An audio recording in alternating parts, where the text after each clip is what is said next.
스몰 비즈니스에 희망을 드립니다. 쉽고 빠른 이지론, 뱅크 오브 홉 제공입니다. 축구를 통해 스포츠 선교의 새로운 장을 열었던 프라미스 교회가 아프리카 탄자니아를 향해 축구 선교의 문을 두드리고 있습니다. 트럼프 행정부의 이민자 단속에 맞서 뉴욕과 뉴저지뿐만 아니라 커네티컷 지역의 한인교회들이 이민자 보호교회 연대를 확대해 나가고 있습니다. 한기부 뉴욕 지부가 급변하는 한국이 빨리 안정을 찾을 수 있도록 나라와 민족을 위한 특별 새벽 기도회를 마련했습니다. 중국인의 미국 유입이 늘어나면서 중국인 교회가 미국에서 가장 빠르게 성장하는 것으로 나타났습니다. 담비플러스에서는 뉴욕 수종교회 황영송 목사를 만났습니다. 시청자 여러분 안녕하십니까? 담비TV 뉴스입니다. 꽃샘추위가 물러나고 생동감이 넘치는 4월이 시작됐습니다. 봄꽃의 향연과 함께 주님의 사랑이 넘치는 행복한 출발이 되시길 바랍니다. 이번 주 담비TV 뉴스 다양한 소식 준비했습니다. 첫 번째 소식입니다. 축구를 통해 중남미에 복음을 전하며 스포츠 선교의 새로운 장을 열었던 프라미스 교회가 이번에는 아프리카를 향해 복음의 문을 두드리고 있습니다. 축구에 관심이 높은 탄자니아 주요 도시를 돌며 한국의 축구팀과 경기를 갖고 어린이들에게 하나님의 사랑을 전하는 아프리카 축구 선교를 시작한 것입니다. 2014년 1월 베네수엘라 축구 경기장. 수만 명의 어린이는 얼굴에 태극기와 베네수엘라 국기를 그려놓고 한국의 프로축구팀 고양 하이츠와 베네수엘라 클럽팀의 경기를 지켜보며 환호를 외쳤습니다. 축구의 나라 베네수엘라 어린이 관중과 가족은 승부에 연연하지 않고 열렬한 응원으로 축제의 장을 연출했습니다. 프라미스 교회는 당시 기독교 정신으로 구성된 한국 프로축구팀과 함께 베네수엘라와 콜롬비아 주요 도시를 돌며 축구 선교를 펼친 것입니다. 300여 명으로 구성된 선교팀은 한 달 동안 15개 도시에서 축구 경기를 펼치며 25만 명의 어린이와 주민들에게 하나님의 사랑을 전했습니다. 전체가 다 하나님이 특별한 역사가 일어났습니다. 운동장마다 가득 차 그 열기와 함성, 마치 제3의 물결이 일어나는 거대한 하나님의 손길이 움직여가시는 모습을 보게 됩니다. 프라미스 교회는 2011년 할렐루야 프로축구팀과 함께 중남미 4개국을 돌며 처음 축구 선교의 길을 개척했습니다. 3차에 걸친 중남미 축구 선교를 통해 수십만 명의 어린이들에게 주님의 꿈과 비전을 심어준 것입니다. 프라미스 교회의 축구 선교는 이제 어둠의 땅 아프리카로 향하고 있습니다. 축구를 사랑하는 아프리카 어린이와 주민들에게 희망을 심어주기 위해 새로운 출발점에 선 것입니다. 이들은 오는 7월 1일부터 8일까지 8일 동안 탄자니아 주요 도시 3곳에서 축구 경기를 펼치며 또 한 번 새로운 역사를 써내려갈 계획입니다. 축구 선교라는 트로이 목마 속에 저희들이 복음이라고 하는 복병을 감추어서 이제 그곳에서 3개 구장에서 10만 명의 어린아이들에게 이제 복음을 전하게 될 것입니다. 이번 축구 선교는 아프리카 대륙에서는 처음으로 펼쳐지기 때문에 첫 단추입니다. 저희들도 굉장히 기대가 되고 또 기도로 준비하고 있습니다. 중남미에 이어 아프리카에서도 축구 선교의 새로운 장이 열리길 기대합니다. 트럼프 행정부의 무차별적 이민자 단속에 맞서 뉴욕과 뉴저지뿐만 아니라 커네티컷 지역의 한인교회까지 협력의 길을 마련하고 있습니다. 이들 3개 지역의 한인교회 협의회는 4월 6일과 7일 이틀에 걸쳐 이민자 보호교회 네트워크 및 심포지엄을 마련했습니다. 이들은 약한 자를 도와야 한다는 주님의 명령에 순종하며 이민자 보호교회 네트워크를 확대해 나갈 방침입니다. 트럼프 행정부의 반이민 단속이 강화되고 있는 가운데 한인교회들이 이민자 보호를 위해 뭉쳤습니다. 뉴욕과 뉴저지 교회에 이어 커네티컷 교회까지 협력하며 이민자 보호교회 심포지엄을 마련했습니다. 이민자 보호 대책위원회 주관으로 열리는 심포지엄에서는 4월 6일과 7일 양일간에 걸쳐 이민자 보호 정보를 나누고 네트워크를 확대해 나갈 방침입니다. 심포지엄은 연합감리교 UMC 평화위원장 장위연 목사, 박동규 이민법 변호사, 김동찬 시민참여센터 대표의 기조 발제로 진행될 예정입니다. 뉴욕교회 회장 김홍석 목사는 어려움에 처한 이민자들에게 실질적인 도움이 될 수 있도록 협력해 나가겠다고 밝혔습니다. 보호교회 네트워크 심포지엄을 위해서 우리 교회협의회가 뉴저지, 커네티컷, 교회가 같이 공동 주관이 돼서 이민자들을 보호하는 교회가 이민자들을 보호하는데 발벗고 나서겠습니다 하는 그런 취지에서 우리가 시작하는 것인데, 이민자 보호 교회의 이 신앙 고백 운동은 그걸 넘어서서 이거 왜 하느냐, 취지가 뭐냐라고 물어봤을 때 교회이기 때문입니다. 우리의 경전이 성경 안에서 하나님께서 사회적 약자들을 돌보고 강도 만난 이웃들을 돌보고 치료하라고 명령했기 때문입니다. 시민참여센터에서는 이민법 변호사 그룹의 법률 지원뿐만 아니라 교회 방문 대처 세미나 등을 진행할 예정입니다. 이민자 보호교회는 이민자 단소교원들이 교회 안으로 함부로 들어올 수 없기 때문에 위험에 처한 이민자들에게 피난처를 제공하고 법률적 지원을 할 수 있습니다. 현재 이민자 보호교회에 동참한 교회는 27개에 달합니다.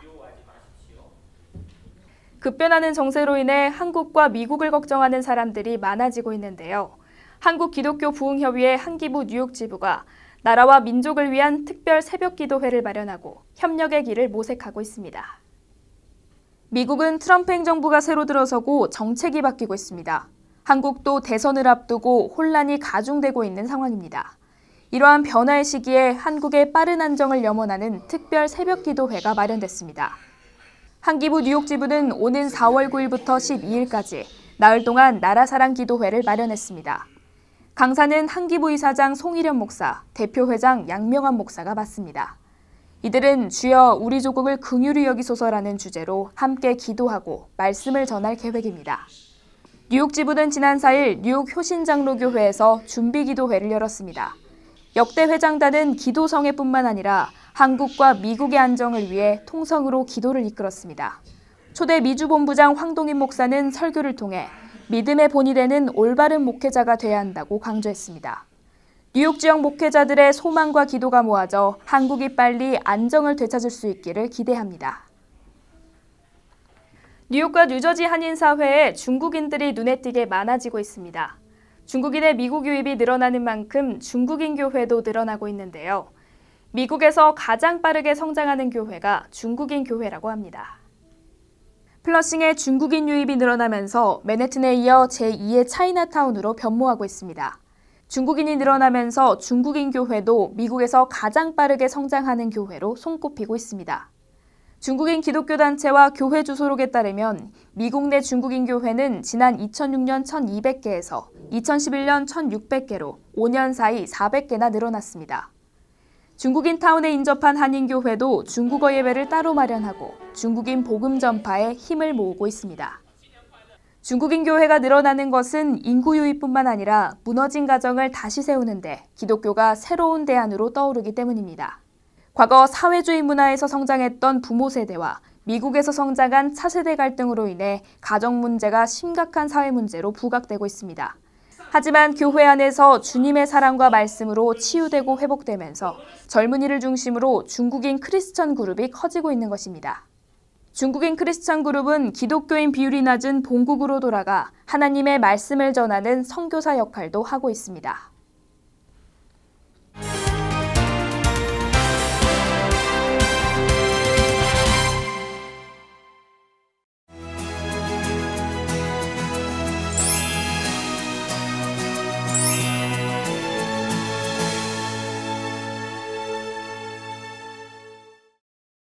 하나님의 사람을 찾아가는 담비플러스에서는 뉴욕 수정교회 황영송 목사를 만났습니다. 그는 1세와 2세를 아우르며 세대를 연결하는 모범적인 이민교회의 모델상을 만들어가고 있습니다. 1.5세 목회자로 청소년센터 대표로도 활동하고 있는 황 목사의 비전을 들어보겠습니다. 황영송 목사는 세대를 연결하며 1세와 2세가 하나 되는 이민교회의 방향을 제시하고 있습니다. 청소년센터 대표로 하나님의 말씀을 최고의 가치로 여기는 크리스천 리더 양육에도 헌신하고 있습니다. 1세와 2세뿐만 아니라 중국인에 이르기까지 다민족 주님의 교회를 꿈꾸는 황 목사의 비전을 나눠보겠습니다.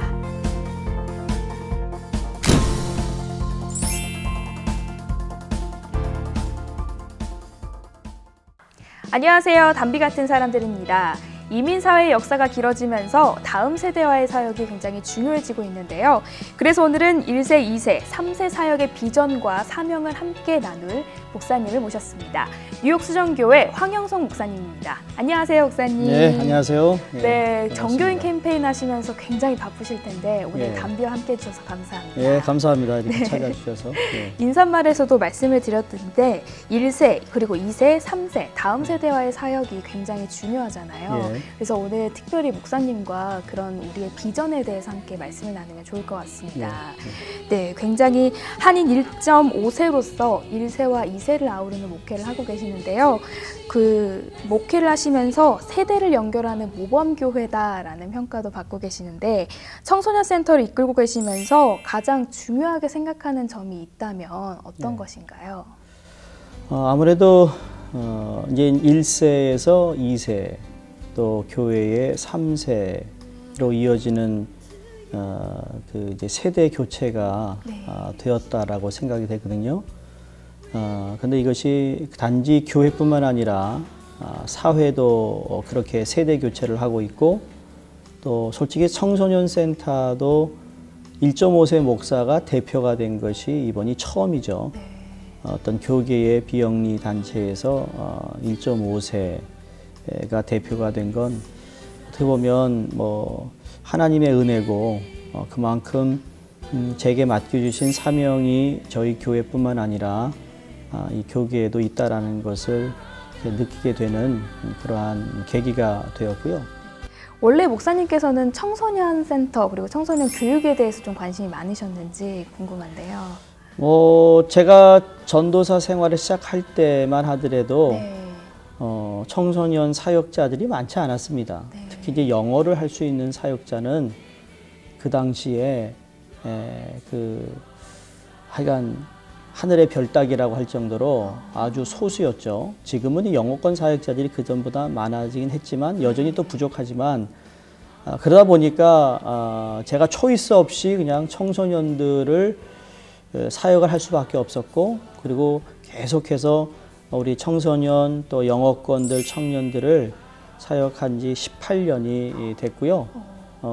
이제 담임 목회를 하면서 이제 제가 앞장서던 일들을 이제 다른 분들이 이제 하시게 되었죠. 그러나 여전히 청소년에 대한 관심은 많습니다. 왜냐하면 그들이 우리의 미래니까. 그들이 이제 성인이 되면 또 교회에 또 사회의 주류 역할들을 할 수 있는 인물들이 되니까는요. 맞습니다. 그동안 많은 경험과 노하우를 쌓으셨을 것 같은데요. 앞으로는 좀 청소년 센터에서 어떤 것들을 좀 하고 싶으신지 계획은 어떻게 되시나요? 예, 지금 청소년 센터가 그래도 꾸준히 해온 사역은 청소년 할렐루야 집회고요.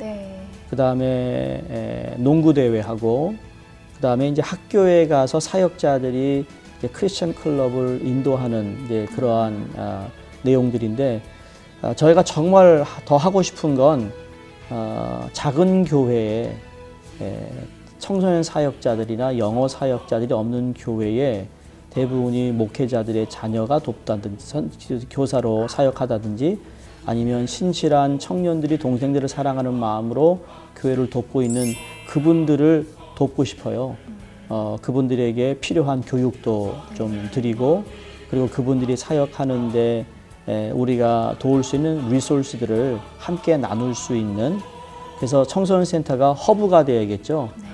그래서 상담도 하고 사역 학원도 나가고 집회도 하고 운동도 하고 그러나 앞으로 좋은 일꾼들을 세워 나가고 하는 일에 더 많은 관심을 좀 가지려고 합니다. 목사님의 말씀을 듣고 많은 분들께서 정말 중요하다라고 하시면서 많은 동참을 좀 해주실 것 같은데요. 목사님께서는 청소년 사역을 쭉 하시다가 수정 성결교회에서 1세와 2세를 아우르는 목회를 하고 계시는데 처음에 EM으로 시작을 하셨다가 지금은 한어 목회도 같이 하고 계시는데 좀 어렵진 않으셨는지 어떻게 좀 순종하게 되셨는지도 궁금하거든요. 예, 솔직히 부담이 많았죠. 이제 지금 원로 목사님이신 박수보 목사님, 그때 함께 이제 지금도 뭐 장로님으로 섬기던 장로님들이 이제 목사님 은퇴를 두고 후임자를 찾으실 때 저를 추천을 장로님들이 하셨어요. 근데 뭐 너무 그걸 디테일하게 다 말씀은 드릴 수 없지만, 네. 근데 제가 이제 담임을 하기로 결정한 건, 네. 뭐 추천도 있었지만, 솔직히 우리 2세들을 위해 담임을 하겠다라고 이제 하나님께 이제 그렇게 제가 헌신을 했죠. 목사님께서 굉장히 덤덤하게 말씀을 해주시는데 네. 그것에서 나오는 그 순종의 힘이 저에게 많은 은혜를 주는 것 같습니다.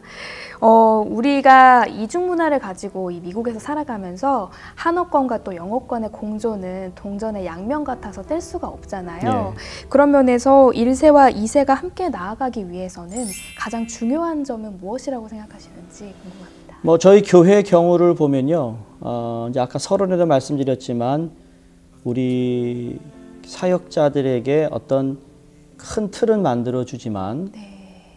각 사역자들이 맡은 사역 후에 창의적으로 사역을 할 수 있도록 그렇게 오픈을 해 주었다라고 말할 수 있고요.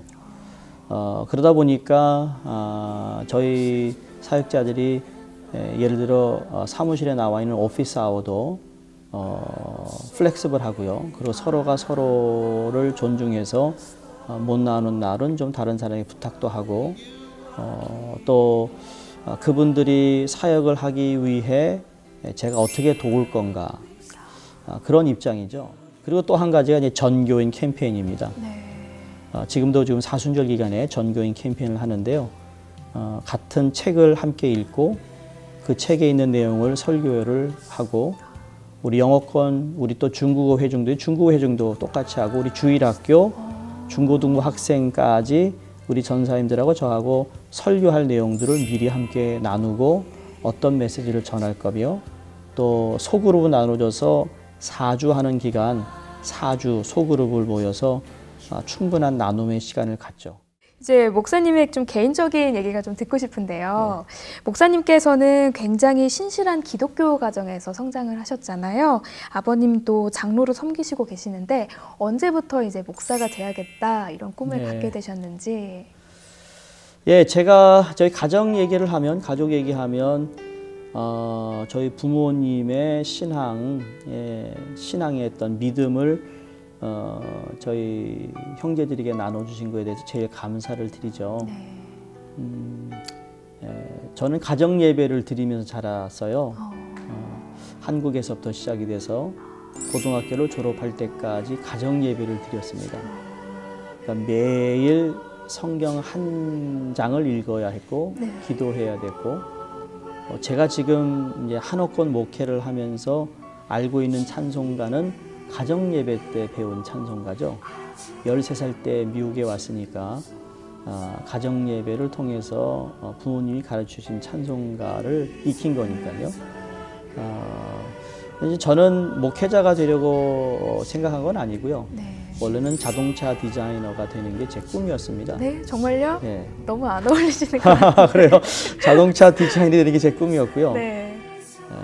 고등학교 2학년 마치고 하나님이 저를 부르셨죠. 제가 뭘 하겠다라는 목표가 뚜렷했던지 하나님이 미리 그냥 저를 부르셔서 고등학교 2학년 때 제가 헌신을 하고, 그 이후로는 계속 신학 공부하고 이제 목회에 들어서게 된 겁니다. 아무래도 1.5세로서 13살 때 좀 예민한 시기에 왔을 것 같은데요. 좀 이민 생활에 대한 적응의 어려움도 많았을 것 같습니다. 그러면서 2세들의 삶을 누구보다 잘 이해하고 그 아픔을 잘 알고 계실 것 같은데, 특별히 우리 청소년들에게 좀 해주시고 싶은 말씀이 있으시다면 좀 부탁드립니다. 예, 우리 청소년들에게 부탁드리고 싶은 건 딱 하나입니다. 네. 하나님이 우리 자신보다 크다라는 거죠. God is bigger than yourself라고, 이민 생활을 하는 우리 청소년들을 볼 때 가정의 환경이나 또는 학교를 진학하는 데의 어려움이나 아니면 여러 가지 이유로 포기하고 싶은 그런 마음들이 있어요.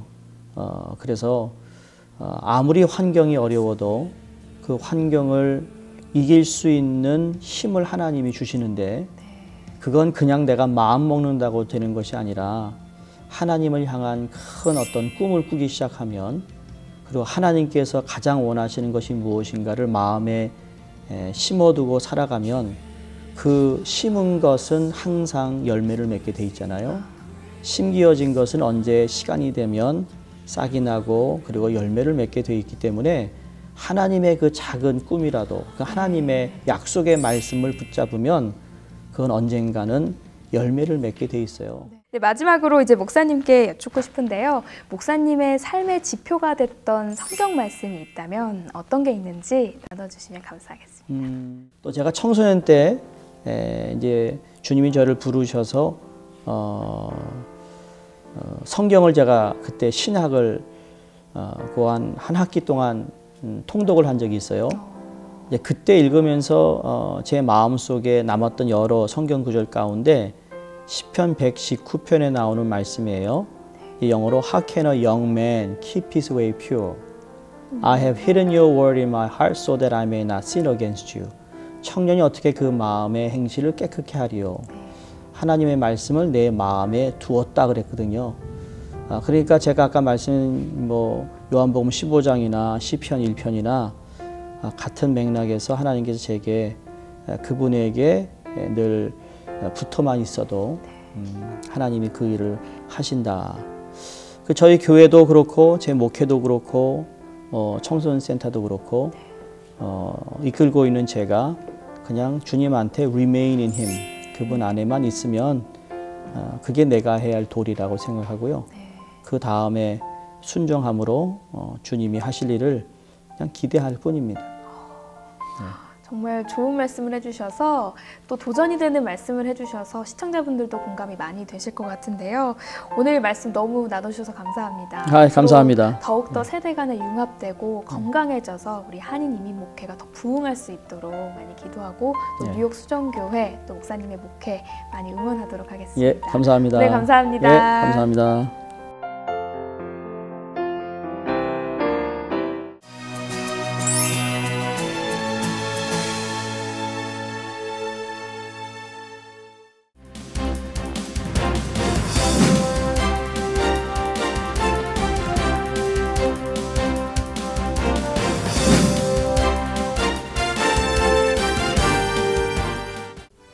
중앙일보와 한국일보로 살펴보는 한 주간의 한인사회 소식입니다. 먼저 한국일보부터 살펴보겠습니다.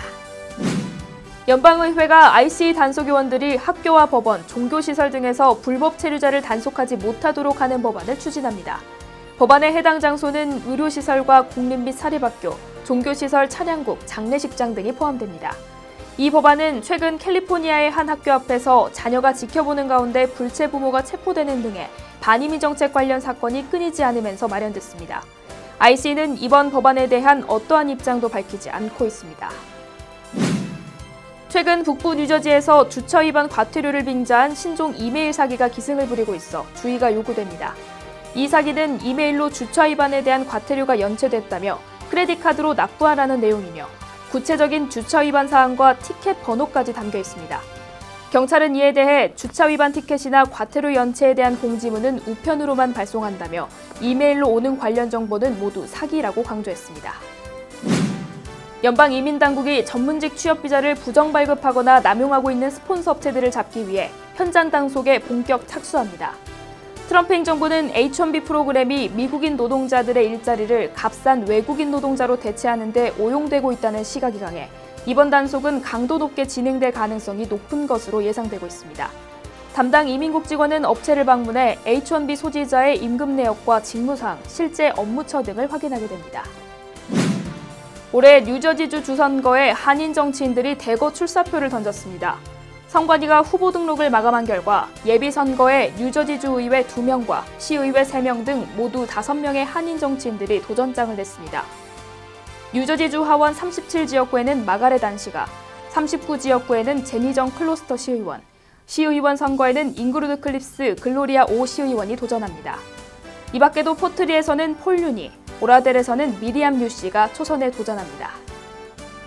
다음은 중앙일보를 살펴보겠습니다. 뉴욕 총영사관이 미주 공관 중 재외선거 등록자가 가장 많은 것으로 나타났습니다. 총 14,194명으로 잠정 집계된 유권자 수는 지난해 제20대 총선과 비교해 131.9%가 급증한 것입니다. 전 세계적으로는 일본 대사관이 가장 많았고 뉴욕 총영사관이 두 번째로 그 뒤를 이었습니다.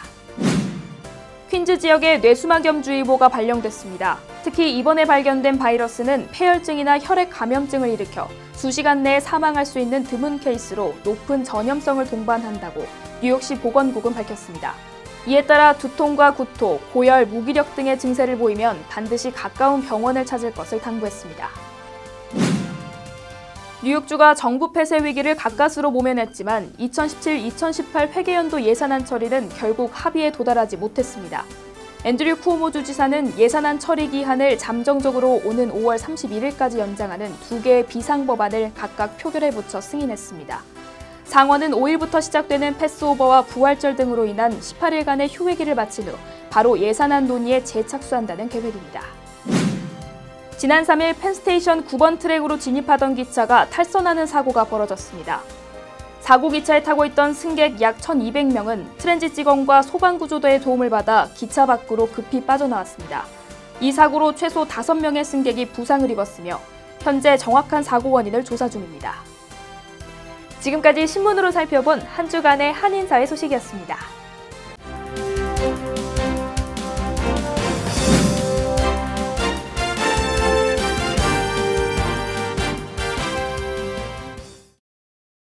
약속에 늦었을 때 그래도 열심히 뛰는 사람과 어차피 늦었으니 천천히 걸어가는 사람이 있습니다. 결과는 똑같지만 생각의 차이는 확연합니다. 늦더라도 최선을 다하는 자세와 어차피 늦었으니 포기하는 자세 가운데 무엇이 더 크리스천다운 자세일까요? 늦더라도 끝까지 힘껏 달려가는 크리스천이 되길 바랍니다. 오늘 뉴스를 마칩니다. 시청해주셔서 감사합니다.